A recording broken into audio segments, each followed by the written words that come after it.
কোরবানির দিনে তাকবীর পড়তে পড়তে মসজিদে যেতে, নাকি ঈদগাহে বা মসজিদে যাবেন। তাকবীর পড়াটা, এটা হুজুর বলেছেন, তাকবীর যখন কেউ পড়ে তার জীবনের গুনাহগুলি ঝরে যেতে থাকে। আল্লাহু আকবার, আল্লাহু আকবার, লা ইলাহা ইল্লাল্লাহু, আল্লাহু আকবার, আল্লাহু আকবার, ওয়ালিল্লাহিল হামদ। সুবহানাল্লাহ। এটা এই তাকবীরটা কোত্থেকে হয়েছিল আমি বলবো, এর ইতিহাস আছে। এর আগে বলা হয়েছে হযরত ইসমাইল এবং ইব্রাহিম আলাইহিস সালাম, দুই আল্লাহর নবী, তাদের কথা থেকে এই হাদিস কোত্থেকে আসলো কোরবানি, এগুলো অনেক ঘটনা, আমি ঘটনা বলার উদ্দেশ্য নয়, অনেক কথা যেগুলি মানুষকে ঈমান আকীদা মানে যেগুলো ধ্বংস করা হচ্ছে সেগুলি মেরামত করে দেওয়া আমাদের দায়িত্ব।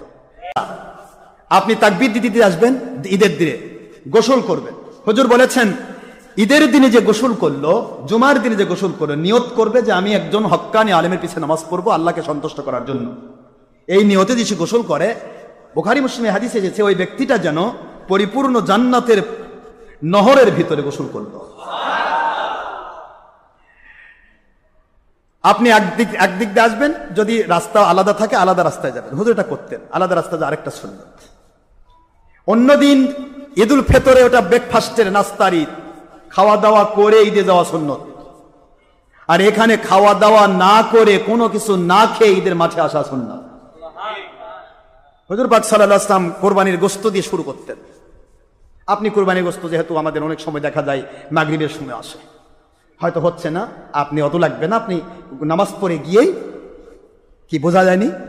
আল্লাহর হাবিব সাল্লাল্লাহু আলাইহি সাল্লাম বলেন, কোন মানুষ যদি নখরগুলি চাঁদ ওঠার আগেই কেটে ফেলল, চুলগুলি, অপ্রয়োজনীয় চুলগুলি কেটে ফেলল, আর কোরবানি করার পরে গিয়ে চুলগুলি নখগুলি কাটলো, কোরবানি করার পরে মানে ওই দিনও পারেন, 3 দিন আছে না সময়, হয়তো পারপারির জন্য পারেন 3 দিনের মধ্যে কাটলে হবে, কেটে ফেললো, ওই গরিব মানুষ যদি হয় তাকে অসংখ্য উট কুরবানির সওয়াব দেওয়া হয়।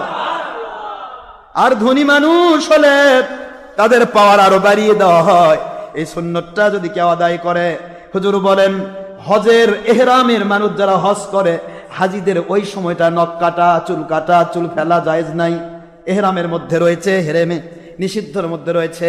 এই কাজটা করার কারণে ধনী মানুষেরা, যদি তোমরা কুরবানি দাতা বা কুরবানি না দাও, যে কেউ হও, ধনী হও গরিব হও, যদি এই সুন্নতটা পালন করতে পারো, আমি আখেরে নবী বলে দিলাম, হয়তো বা আল্লাহ দয়া করে হাজিদের সওয়াবের সাথে তোমাদের সওয়াব মিলাইয়া দেবে।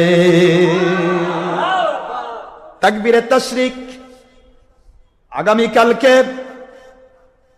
ফজর নামাজ 9 তারিখ ফজর থেকে শুরু হবে। প্রথমবার আল্লাহু আকবার, আল্লাহু আকবার, লা ইলাহা ইল্লাল্লাহু, আল্লাহু আকবার, আল্লাহু আকবার, ওয়ালিল্লাহিল হামদ। এইটা 3 বার পড়া, কারণ এইটা পড়েছিলেন হযরতে ইব্রাহিম আলাইহিস সালাম, এইটা পড়েছিলেন হযরত ইসমাঈল আলাইহিস সালাম, এইটা পড়েছিলেন হযরতে জিবরাইল আলাইহিস সালাম। কয়জন? এই জন্য বাতিল 72 ফেরকার মুন্সি মাসলা তো বুঝে না, কই একবার পড়া লাগবে, 3 বার পড়া যাবে না। তুমি বুঝবা না ভাই তরিকত। এই তাকবীর 3 জনের মধ্য থেকে প্রকাশিত হয়েছে। আর আমার নবীজি বলেছেন, উতরুকিল বুতায়রা ফিল আমাল, আমল করতে গিয়ে ছোট বিজুর বাদ দাও, এক করো না, কমের পক্ষে 3 থেকে বেজর শুরু করো। জোরে বলুন সুবহানাল্লাহ। এই জন্য তাসবিহ করতে গেলে সেজদাতে কমের পক্ষে 3 বার পড়তে হয়, রুকুতে তাসবিহ 3 বার পড়তে হয়, কারণ উতরুকিল বুতায়রা, একবার তাসবিহ পড়ে উঠলে নামাজ হবে না, কমের পক্ষে 3 বার উঠতে 5 বার 7 বার যে পারে। আল্লাহর হাবিব সাল্লাল্লাহু আলাইহি সাল্লাম এই জন্যই মুআনাকার ব্যবস্থা করেছেন। একদিকে করা ইহুদি নাসারার আমল, 2 দিকে, প্রথমে ডান দিকে, তারপরে 2 জনের বাম দিকে, তারপরে 2 জনের ডান দিকে শেষ হবে। এই 3 বার করা উতরুকিল বুতায়রা ধরে চায়ে থাকবেন, হবে না। মুসাফাহা কখনো এক হাতে নয়, কয় হাতে? আল আকজু বিল ইয়াদাইন ফিল মুসাফা, বুখারীর বাবের নাম বাব বুখারী শরীফ। মানুষ যখন মুসাফা করবে তখন তার 2 হাত আরেক ভাইয়ের 2 হাত দিয়ে ধরবে। 2 হাত যখন মিলে গেল 2 ভাইয়ের হাতের সাথে, তাদের জীবনের সব সগীরা গুনাহগুলি মাফ হয়ে গেল। এই জন্য মুসাফা এক হাতে নয়, এক হাতে হ্যান্ডশেক ইহুদিরা করে, ইহুদি মিস্টার জ্যাক এসেদের কান পরা দেয়। এই জন্যই তো শুনুন মুন্সি এক হাতে খালি ঝোঁকায়। কথা কোনে কি বলেন না কেন? ইহুদি না সারা এক হাতে হ্যান্ডশেক করবে, এটা হ্যান্ডশেক। আমরা হ্যান্ডশেক করি না, আমরা মুসাফা করি। বলে না কি বলেন? সাফাহা ইউসাফিহু মুসাফাহান। যখন দুই হাতে মুসাফা হয়ে যায় বাবে মুফালা, সঙ্গে সঙ্গে ওই বান্দা দুই বান্দার মধ্য থেকে সমস্ত সগীরা গুনাহগুলো আমার আল্লাহ পাক ধরিয়ে দেন। যার কারণে আমি গুনাহগার, আপনাদের কাছে 10 টাকা চাওয়ার আশা আমার নাই আব্বাজান, কোনোদিন চাইবো না। মুসাফার সময় মানুষ টাকা দিতে চাইলে আমি নেই না। আমি বলেছি বক্স আছে দরবার, ওখানে দিলে দিতে পারেন। আল্লাহকে পাওয়ার জন্য মালিক দেখবে আপনাকে, আল্লাহ সাহায্য করবে। কিন্তু মুসাফা আমার এত কষ্ট হয়, হাজার হাজার মানুষ দাঁড়িয়ে থাকেন আপনার মুসাফা করার জন্য। আমি গুনাহগার, তো দাঁড়িয়ে থাকি, বসে থাকি না। এই যে মুসাফা করি কোনো ইন্টারেস্টে নয়, গুনাহগুলি মাপ পাওয়া এবং আপনাদের গুনাহগুলি মাপ করে বিদায় করার জন্য। কোন একটি কাজ আমরা লৌকিকতা করি না।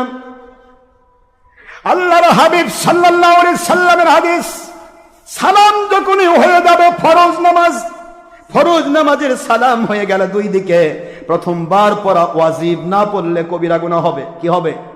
কথা কন না, কবিরা গুনাহ হবে। দ্বিতীয়বার পড়বে না। ক্ষুধা লাগছে? আচ্ছা রোজা আছেন তো? আমি তো ক্ষুধা লাগে না, তো রোজা। আমি কি বলবো আপনাকে, আমি বিশ্বাস করবেন আপনারা, আমি গতকাল মনে করেন যে সেই ইফতারের সময় খাইছি, এ চলছে, আবার হয়তো ইফতার করবো। কই আমার তো কষ্ট হয় না?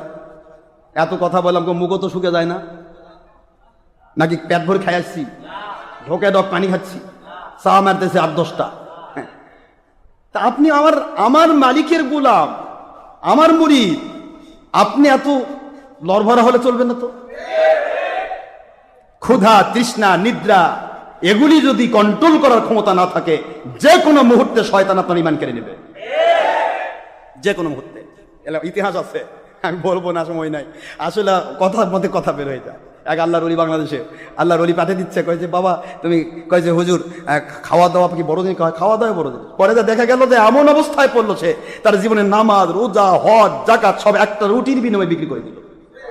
এটা বলবো, আমি সময় হলো বলবো, এখন সময় নেই। এখন প্রশ্ন হলো যে ক্ষুধা, তৃষ্ণা, পিপাসা, নিদ্রা, কষ্ট করা, এই রিয়াজত মুশাক্কাত যদি আপনার এর ভিতরে না থাকে, আপনি যে কোনো মুহূর্তে শয়তান আপনাকে ধোঁকা দিয়ে ঈমান হারা করবে।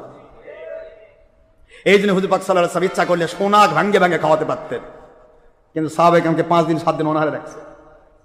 সাহাবায়ে কেরাম চাই হুজুর, চাই থাকে কি ক্ষুধা লাগছে? হুজুর ক্ষুধা নাই তো। কেন? আপনার দিকে চাইছি, ক্ষুধা বলেছি। নবী রাসূল আলাইহিস সালামদের চেহারা মোবারক মানুষের ভিতরের ক্যালোরি ফিল আপ করে দেয়। আর নবী রাসূল আলাইহিস সালামদের সত্যিকারের যারা রুহানি আওলাদ, নবীজির সাথে যাদের গুড কানেকশন, তাদের কথা শুনলে, তাদের চেহারার দিকে তাকালেও মানুষের অবসন্নতা এবং ক্ষুধা মিটে যায়। কথা কি বুঝতে পেরেছেন?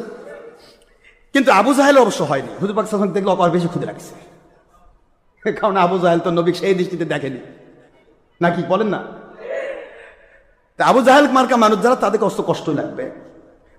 আমি আপনাদেরকে এইটুকু বলে দেই, মাসলাটা যেহেতু আমাদের ঈদের ব্যাপার, কোরবানির বিষয়টা আপনাদের বলে দিলাম। এগুলি অনেক মাসলা আছে, এগুলি মাসলা জেনে নেবেন। পাশাপাশি আমার বই আছে, যা জানেন বই, একবার দেখে নেবেন কোরবানি অধ্যায়টা, না বুঝলেন বাবা? একবার দেখে নেবেন, তাহলে সব ক্লিয়ার হয়ে যাবে। নামাজে আসবেন, নামাজ পড়বেন, বাড়িতে গিয়ে কোরবানি করবেন, নিজের হাতে কোরবানি করে যখন গোশতগুলি মানুষের বাড়ি বাড়ি পৌঁছাবেন, তখন আল্লাহ পাক রব্বুল আলামিন আপনাকে উত্তম একজন মেজবান হিসেবে কবুল করবেন। এটা অনেক বড় একটা সদকা।